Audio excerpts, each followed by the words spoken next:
Okay, so here we are, ready to make a synth riser using Soundtrap, and we're going to do this with the what I call fake it method, since we can't do what we would really like to do in Soundtrap, just because of the limitations of Soundtrap. So we're going to make a synth riser using an alternate approach that works pretty darn well, and we'll look at a couple other quirks of Soundtrap that are just also worth knowing about. So here we go. So let's start by taking a look at what we're going to make, roughly.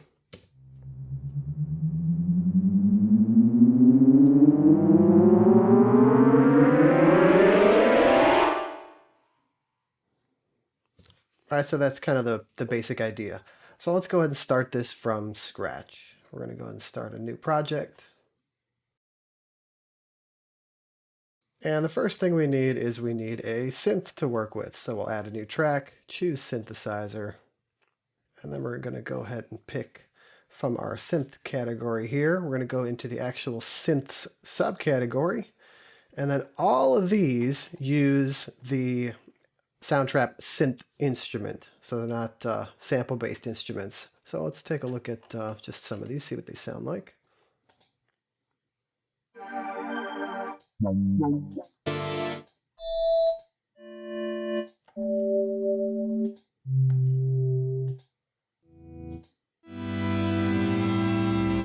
Kind of like that one. So maybe we'll start with that guy. Space Church.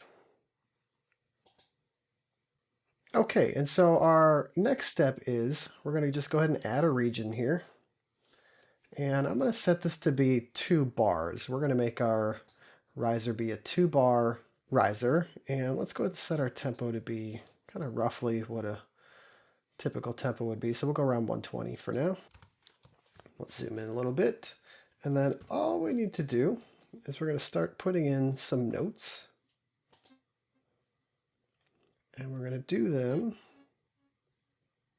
chromatically. All right, before we get too far, I'd like to take a listen to what this sounds like before we get into this too far. It's actually sounding pretty good. We're gonna fix it to make it a little better, but let's just go ahead and finish this out.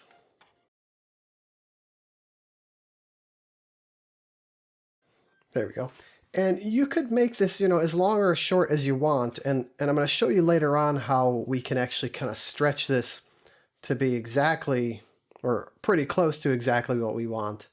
So think of this right here as more just how low do you want it to start and then how high do you want it to be at the end. And then we can kind of play around with how long this takes later on.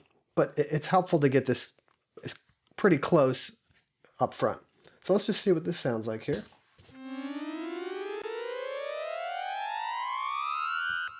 It's actually not too bad right out of the gate.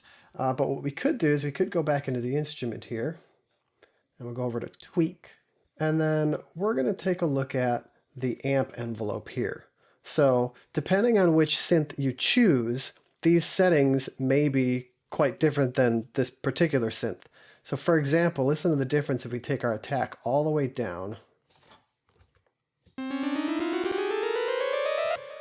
That's pretty terrible. That doesn't sound like a riser at all, right? So the first trick to this is having an attack that's long enough that we don't really hear the initial part of each note. Right? But if you get it too long,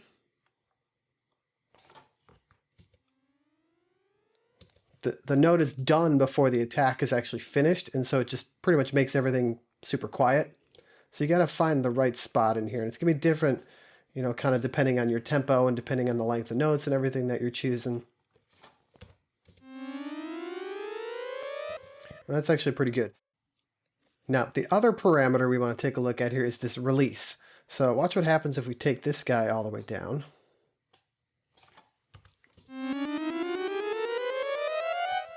I mean, maybe that's the effect you're going for, but it certainly loses the smoothness, right? So since this controls how long it takes for the note to fade out once it's done playing, it's probably easier if we look at it this way. We kind of want this note to still be being heard a little bit, even at the beginning of this note. And I mean, we could do this sort of thing where we go in and just take all the notes a little bit longer. You know, like that, so that there's a little bit more overlap. But you can kind of do a combination of that as well as just adjusting this release parameter. This, I think, is probably a little bit easier to mess with rather than trying to adjust all your notes or whatever. But you can do it kind of either way. So let's see where we're at here. Maybe just a touch longer. If you go too long with it, then they all kind of bleed together a little bit too much. Okay, that's pretty good. So from there, we have our basic riser. So we could just export this out exactly as it is and call it a day. But we could also do a little bit more with it. So one thing we could do is to just duplicate this track. Well, actually, before we do that, so one thing we could do is to just add some more effects. And so right now we've got a delay that's going on there. We've got this essentially an EQ that's making it a little bit brighter. We could maybe pull out a little bit of the bass, but we could also add some other effects. For example, something like an auto pan or an auto wah or a chorus, or so like this will make it more stereo. And so you can just kind of play around with all these different types of effects and just see what we get. All right, play with the rate, maybe slow that down a little bit. The depth. Right, and you can kind of tweak this all day long, just trying to get the perfect setting. But you get the idea. You can add some effects, make it a little bit more interesting. I'm going to take that off because I didn't really love it. Another thing that we can do is kind of borrowing from how we make noise sweeps, which is to go in here to our automation and add some sweep automation. And so if we just start with the muffled, maybe start down here somewhere, maybe not too far because we want to be able to hear it. And then pull this guy up to somewhere around there, and then we get this now.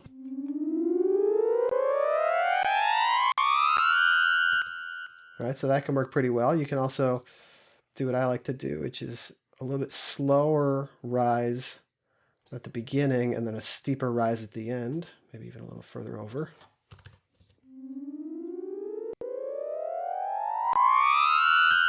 And that was kind of a little glitch in Soundtrap. It won't come out that harsh in the final mix down. And then you can play with these or whatever. But we could still take this even one step further to give a little bit more dimension, a little bit more depth and texture to this. So what we can do is we can take this and indicate it. And then, oops, get our pointer tool here. And then what we could do is just change our notes. So we're going to click them all.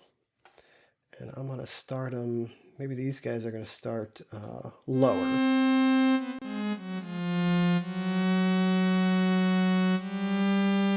So maybe this is going to start a fifth lower. We could just leave it exactly like that if we wanted. We get that kind of parallel motion. Or we could say, I don't want to hear that second set of notes until later on in the rise.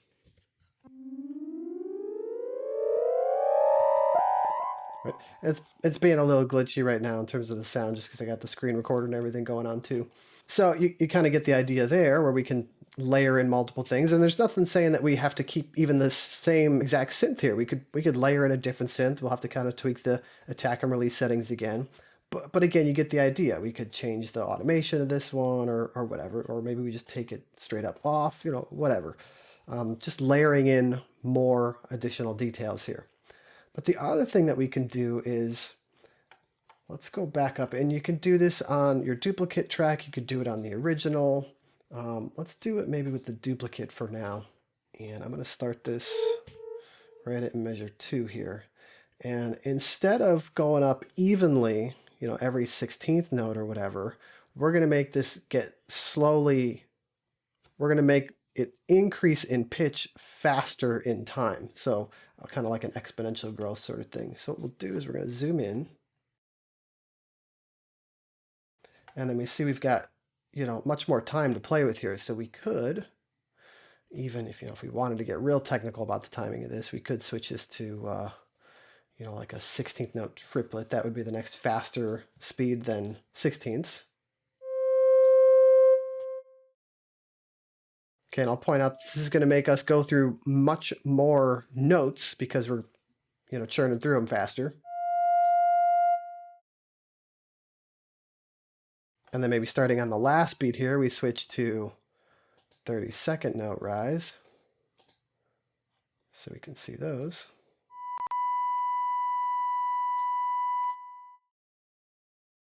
Option click and drag. Sorry, that's Alt, I guess, if you're on a PC. And if we wanted to, we could go even a little bit faster if we really want to at the end here. Zoom in a little more. And then if you hold, it's Command on a Mac, it's probably Control would be my guess on a PC, but we can actually kind of move it without the snap, or we can just go up here and turn our snap off. And then now I can move these even in between 32nd notes.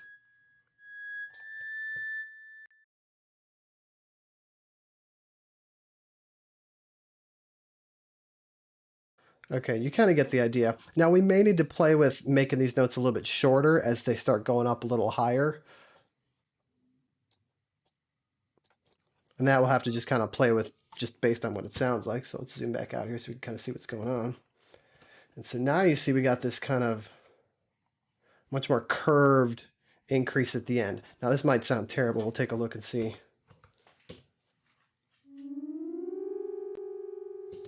Yeah, and actually, Soundtrap's not going to let me even do this right now with my screen recorder in the background here. So we'd have to probably listen. Now we could try switching our quality setting, but let's just maybe solo this one and just see if we can listen to him alone.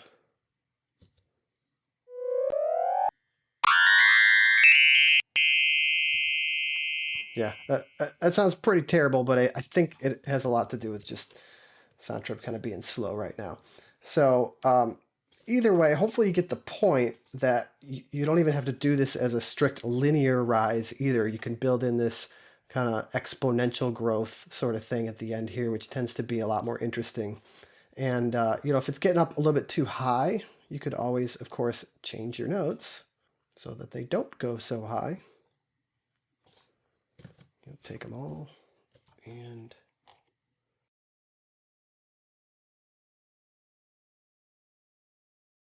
move them down.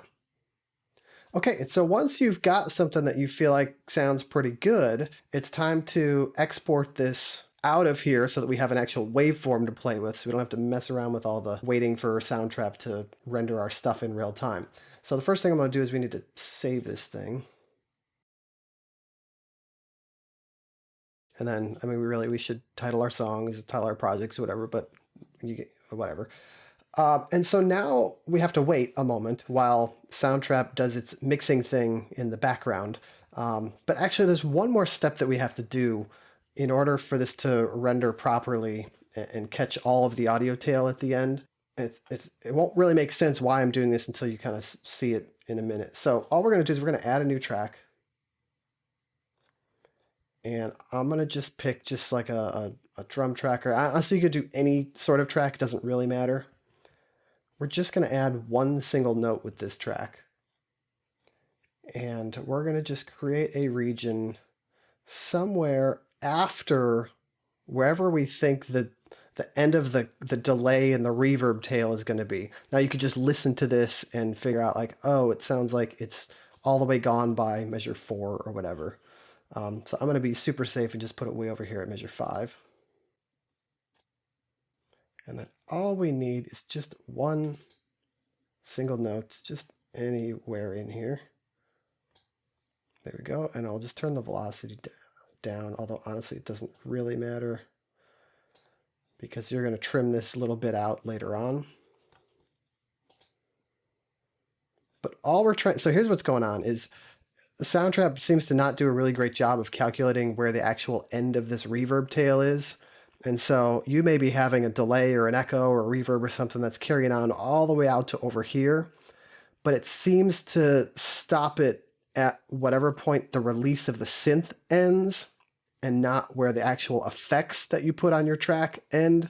And so we're going to use this guy to just put a sound in there to kind of trick Soundtrap into thinking there actually is more audio later on. And then we'll just trim this little bit off at the end. So you just got to find where that end of the actual sound is and then put this a little bit after that point. And then we'll go ahead and hit save. And then we just have to wait for Soundtrap to finish its mixing before we can actually export this out of here.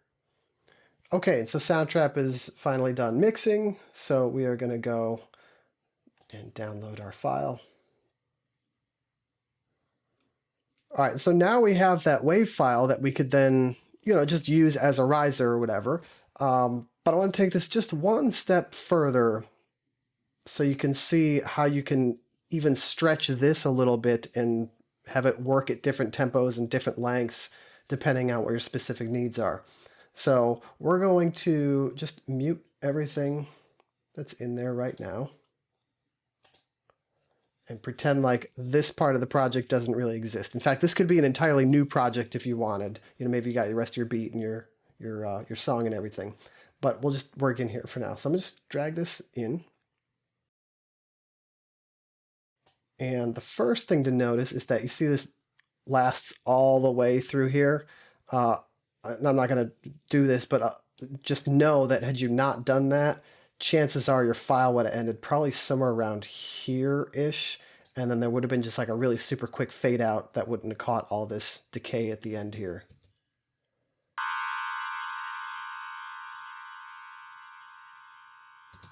All that stuff that's right there. Now, if you don't want all that, we can always just take this fade and fade it out, and we're going to make this a little earlier so we don't get the actual, let me turn my snap back on, so that we don't get the actual note that we put in there, right? So put it maybe right there, and then adjust this guy to be something like that. See what that sounds like. There we go. Okay. And so now what we can do is, we have essentially a 2-measure riser right now, right? The end of this riser ends, based on how we made it here, right here at measure 3. But we can do a couple more things with this. First thing we're going to do is we're going to make this be twice as long. So the way to do that is we're going to go over here to our tempo, and we're going to choose a tempo that is half as fast as whatever we are right now. So we're at 120, so half of that is 60. Confirm. And then here's the big question. Do you want to adjust the audio? So basically, if you want to stretch your audio in some way, whether you want to make it longer or shorter, then you're going to choose adjust. If you want to keep it exactly the same length in time, as in minutes and seconds, then you'll choose don't adjust, but it will be a different number of bars in the new tempo. So we're going to choose adjust because I want to stretch this guy to be twice as long. And so now we have a riser that will now be much slower rising, half as slow actually. And we can verify that by just looking at how long this actual file is now, right? So in terms of absolute time, it now lasts for 16 seconds, right? But if I undo what we just had, here's where that original file ended, which was at 8 seconds, right? So stretching it a lot of times can also kind of smooth out any imperfections that there were in the original riser, but it can also not sound great, so you got to kind of play around with this. So let me go back to what we had just a moment ago. Here's our twice as long riser. And then let's say, okay, I like the length of this riser and I want to use it as a 16-second long riser, but I want to do it in a project that's 120 BPM, which is what I was working in. So now we'll go back to 120. But this time, I don't want to adjust it because I want to keep it this new length, this new stretched length, and I'll say don't adjust. And we'll see now we have a riser that's going to reach its peak at measure 5 instead of measure 3. So now it's, again, twice as long. Now I should also mention that if you were doing what I just did in a project that had other audio files in there or even audio loops from Soundtrap, it might not be a good idea to be stretching, to be adjusting and not adjusting. You kind of want to probably do this in its own project and kind of get your file set up first.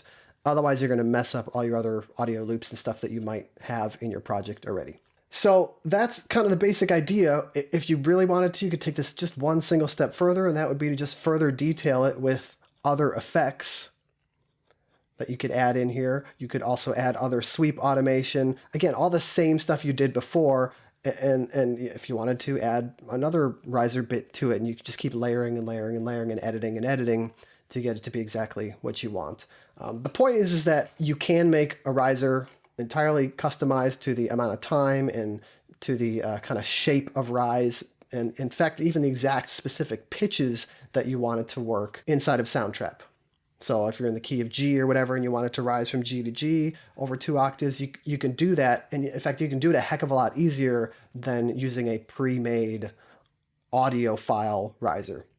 So hopefully you get the idea. That is making a synthesizer using what I call the fake it method. Good luck.